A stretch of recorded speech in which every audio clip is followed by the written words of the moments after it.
Hi, I'm Marcio. And I'm Deann, and welcome to our channel, Two Carry-Ons. Marcio and I are from the San Francisco Bay Area, California, and we are full-time travelers. We started this journey this year in February 2024, so we're currently 5 months into our journey. And the idea to start traveling full-time came to us in 2018 when we were on vacation with our kids in Europe. We had taken a 3-week trip and we loved Europe so much. And we wondered, could we possibly retire in Europe? Can we do any faster? How fast can we retire? So fast forward 5 years and doing a lot of research and watching a lot of YouTube videos and understanding the ins and outs of traveling, we decided to take the leap. And we purged a lot of our belongings and we put our house on the market for rent, and we left. Yeah, it's been a journey, then such a joy. Like I said, I wish we had planned this earlier and have the ability to retire earlier. I can't speak enough how good it has been. But it's also good that we're still young enough that we did it when we could still walk, or walk the hills of Europe, or walk the hills of wherever you are, because we typically clock 16 to 25 steps Yes. a day. Mm-hmm. And so it makes a big difference being mobile and so we are fortunate to have been able to pull this off, as young as we are. And luckily nothing has happened to us, right? Yeah. Outside of the amount of band-aids we have to buy. One of our criteria for places we pursue is being able to walk. Deann and I are outdoor people, and we love walking. And like she said, we clock anywhere between 15 to 25,000 steps a day. Not everywhere we go, because some places are more walkable than others. And sometimes it gets too hot. It's true. Right now we're in Istanbul, and it gets high 80s, 90s, and very humid, and it's difficult to be outside. So yes, we have to pick our battles. Or you walk at night, late at night. That's true. And also. so safety is another issue, because everywhere we've gone, we have felt totally safe to walk at night. And here in Istanbul, we feel completely safe to be walking out at 12, 1, 2 o'clock in the morning. And we even feel old when we do that, because when we come in, there's still a ton of people out on the streets. Not obviously in every neighborhood, but there are places where, in Spain too, they're out late. So it's nice to go places where it's safe, where you actually can walk around at night as well. Yeah, for those of you who are curious to where we are currently, we are by the Galata Tower in Istanbul. And as James mentioned, lots and lots of traffic. Tons of people walking late at night. And it's very fun. It's just see the amount of life there is in cities like this, and for as long as it lasts. Yeah. It's fun being in the cities. We like, it's a good balance to go to the cities. And now that we've been in cities 2 months back to back, we're actually really looking forward to getting back out into the smaller towns. We're headed to Montenegro next month, and we're just going to chill. We're getting a place with a pool, a hotel with a pool. We're just going to kind of chill, because it's going to be 88 degrees there. So we probably won't be walking, especially how hilly Montenegro is. We may be doing some hikes, but for the most part, we're going to chill. Yeah, we came from Antalya. Before Istanbul, we were in Antalya for a month. And there it's very walkable. The beaches are amazing. We visited Fatih in Hollandenese, which is pretty famous for the blue waters and how walkable the place is. And when he was talking about those towns, Fethiye and Hollandenese and Pamukkale, so we had rented a place in Antalya for a month. And because we're slow travels, and when you rent a place for a long period of time, you get a better deal. And so I think we were paying $46 a night for our place in Antalya. But after being there, for a couple weeks, we had basically pounded the pavement, and there wasn't a lot more for us to see or do. There was, we could go to the beach every day, but we decided to take some road trips. And public transportation is great in Turkey. And it's so nice. Everywhere we've gone, there's been really, really good public transportation. We can talk about how we traveled around Spain in another video, and how easy that was, and how many cities we visited, so many different cities and towns in Spain because of the amazing public transportation. But from Antalya, we took a 3-hour bus ride to Pumakali. We stayed there for 3 nights, and then we took the bus from there to Fethiye.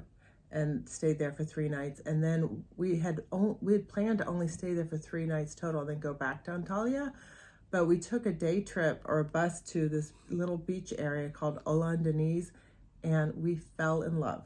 Yeah. And that town is a tiny little beach town, super touristy, and we absolutely fell in love with it. So and for 1 hour, for one quick day trip to Hollandaise, result in 6 days. 6 more nights. We We're stayed staying 6 here. more nights there because it was just phenomenal. We met a great British couple on the beach. We'd rented a lounge share, and we met this great British couple, and they're like, "Oh, you have to stay at the Blue Star. Come and stay at the Blue Star. We're staying there, and it's great. And we come here every year." And so we're like, "Okay, let's check it out." And we ended up going to the Blue Star, booking 3 nights, liking it so much that we booked 3 more nights. Yeah. And so anyway, that's kind of how it happens. I think that we're learning. It's great to book a place for a full month, but at the same time, it's also nice, when you do that, you get really affordable accommodations. You can do day trips from there and just leave your bags, have a place to leave your bags.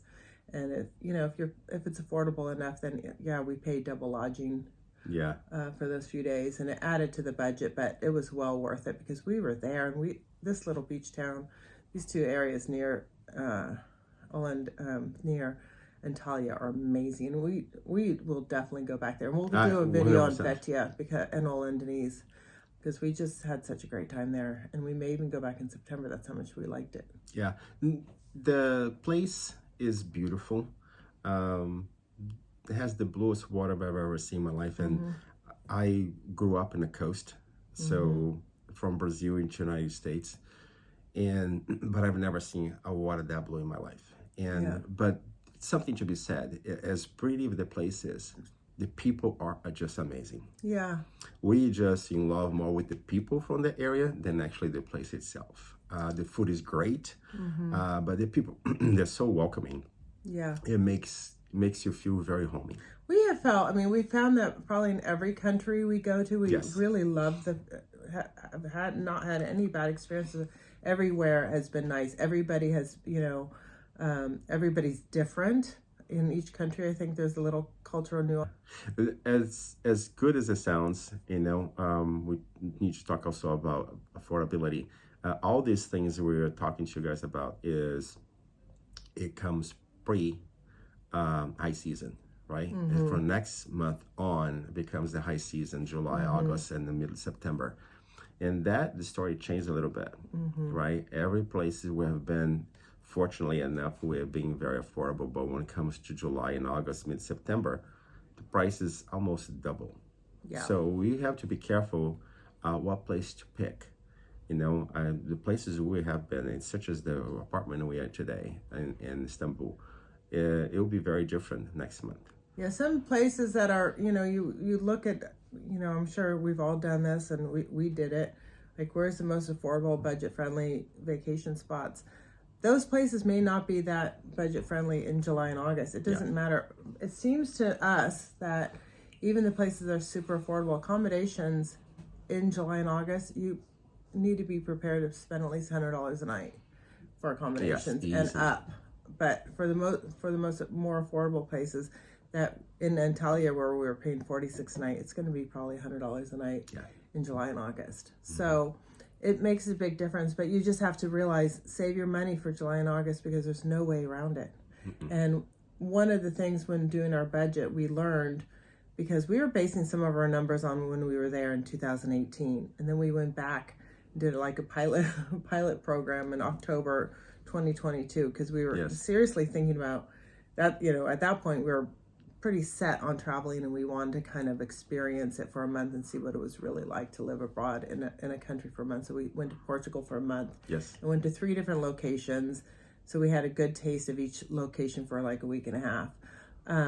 And even so, in 2022, the prices since 2022 have not doubled, but accommodations in Europe have considerably increased ever since COVID because people travel, and so it's all supply and demand, and it's gone up a lot. And then you also have to learn. We've learned that in the U.S., I think we typically, if you go to Rite Aid or CVS, all the prices are the same. Here, you have to be really careful from store to store. We've gone to pharmacies, and because I had blisters on top of blisters on top of blisters because I hadn't broken my shoes in before we started traveling, and the price varies tremendously between pharmacies just for simple Band-Aids. So one thing we had to learn is you have to shop around. If you go to a pharmacy in a tourist location, for example, you pay $8 for a box of Band-Aids, and then the one near a house right around the corner was $2. So that's one thing you have to.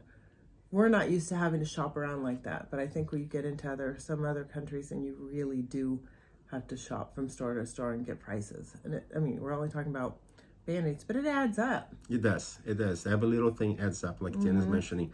And as well as we trying to keep a very thorough log of our expenses. At the end of the month, when we add up all the numbers, we were quite surprised as well. Look at how much those things cost. And then, because we have been together for 34 years. It's been that long in love. 34 years in marriage.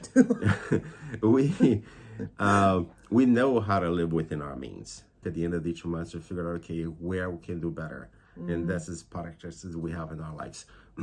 Where we can do better, but where we don't have to compromise either.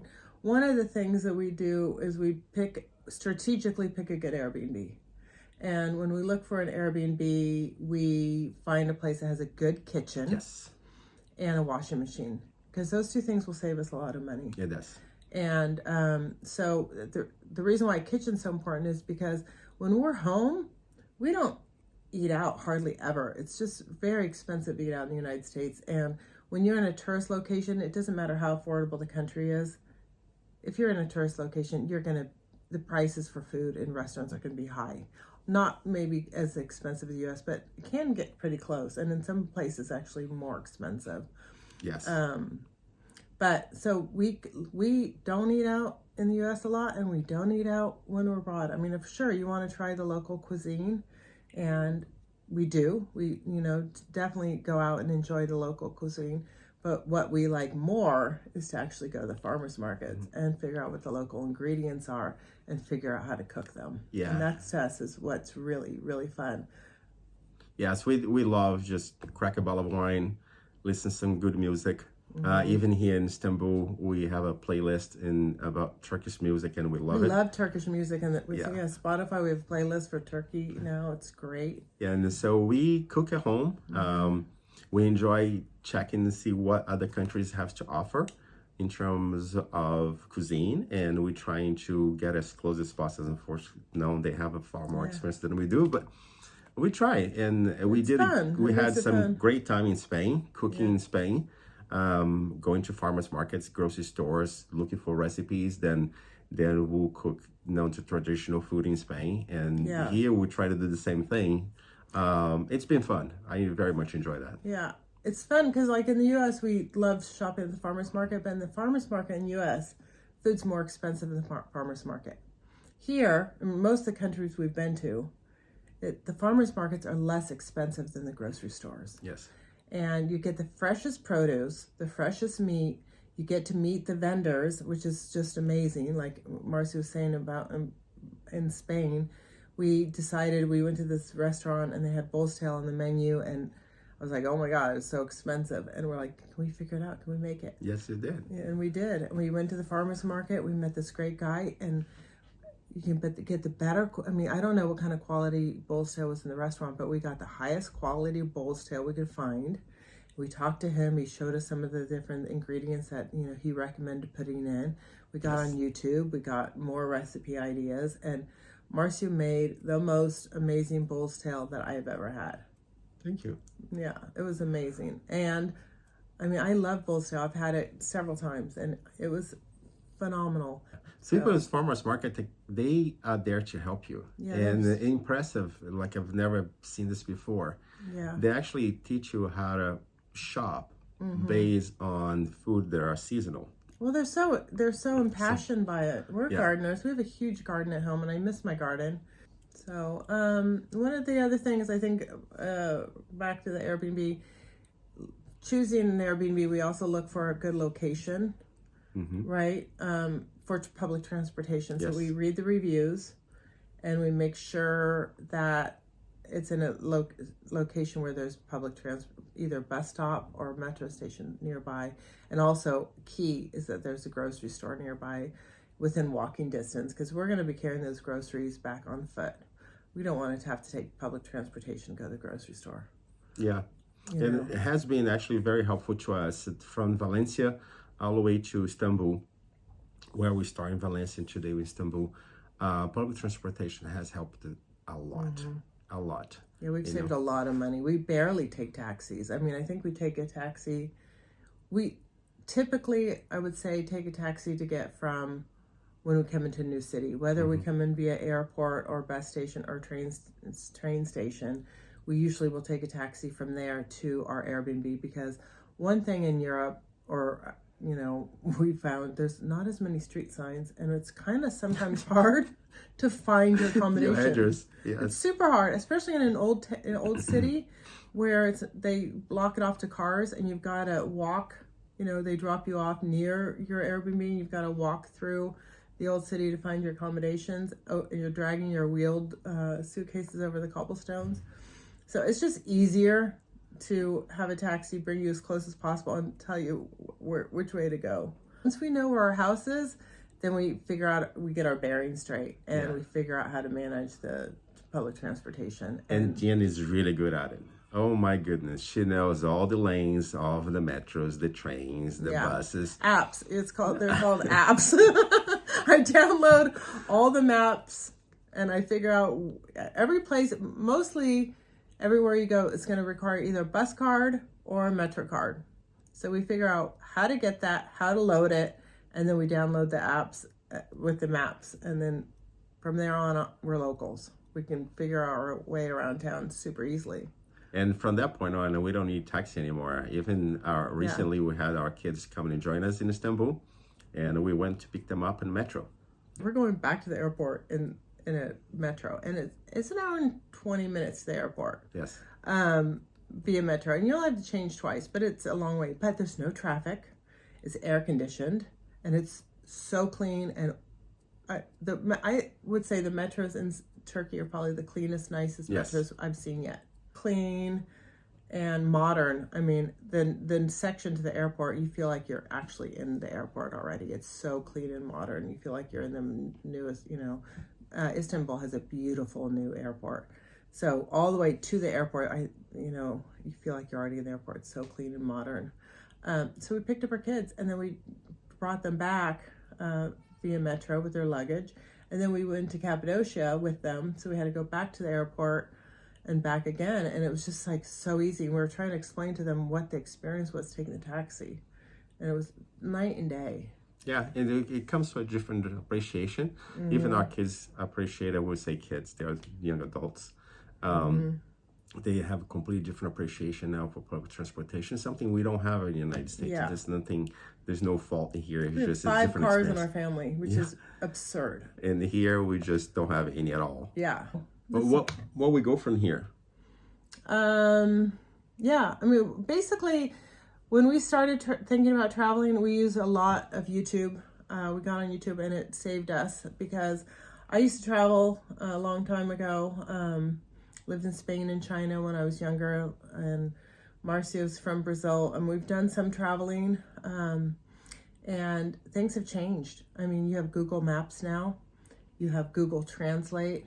I mean, there's a lot of things that make traveling so much easier. So, I think some people can be intimidated by traveling and getting going. I mean, we're traveling with 2 carry-ons, and that in itself, we'll talk about that and how to pack. That in itself has saved us so much money, because once you're in Europe, you want to be able to fly around on smaller planes, and sometimes the price of checking a bag is more than the ticket. So we're going to talk about that in another video. But I think that there's a lot of things that can be intimidating. You can spend hours and hours and hours on YouTube, which we did.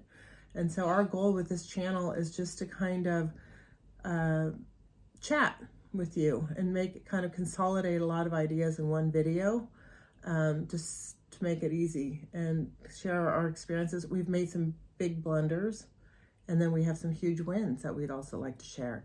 And then we're going to share about how you get started with, we had to have international health insurance, what kind of phone plan we use, some of all the different apps that we use that we really enjoy, like Audible, or if you have a Kindle, that's great because you're not going to want to carry books with you. I prefer Audible because when we're on buses and trains, I like to listen to book. And if I'm looking at a Kindle, I'll get car sick. So it's up to you. Everybody has their own, what works well for them. But we'll talk about a lot of these different things. But anyway, we really enjoyed watching YouTube channels, and we kind of just want to pay back. Yeah, and don't be intimidated by the challenges that comes ahead of you. Yeah, because that happens no matter whether you're tired or not. But the thing is, we have learned that if something breaks, it can be fixed no matter where you are. Yeah. I had my glasses broken and got welded back again. Our clothes sometimes going through tears. It had to be repaired. Seamstresses, right? Yeah, and it happens, and it don't be intimidated. We don't speak the same language. Guess what? The Google Translate is there to help us. Yeah. Right. So and don't be intimidated. People are so happy to help, especially when 100%. you you try to act like or be a local. When you try to immerse yourself in the culture, they bend over backwards to help you. Yes. They're so happy that you're in there, and you can. We packed super light, and I ended up when our kids came, I sent a whole bunch of stuff back.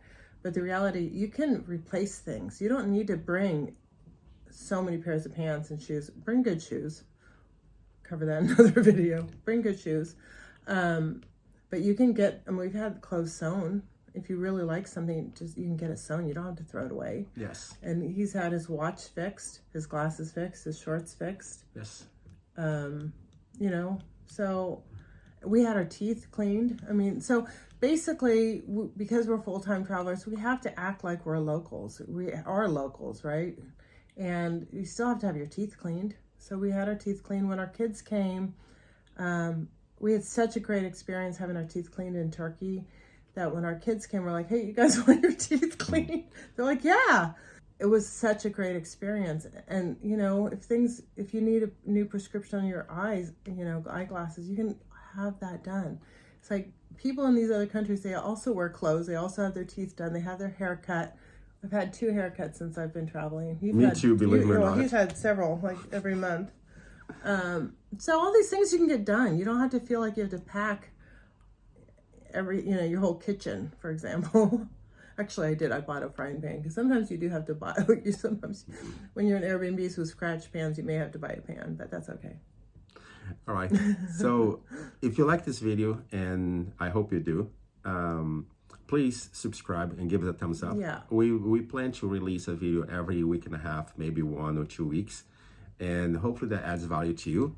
Mm-hmm. And leave comments down below. We'd love to hear from you. Exactly. What would bring value to you? We're gonna be doing this for the longest haul, so hopefully there is something for everyone. We're able to share our experience and bringing value that you look forward to. Okay. Yeah, please do a thumbs up because we hear that goes a long, long way. And even better if you could subscribe, that would be super. We would super appreciate that. But we hope we can share our value in traveling and our tips and tricks that we learn along the way. So thank you for coming. Thanks. Bye. Bye.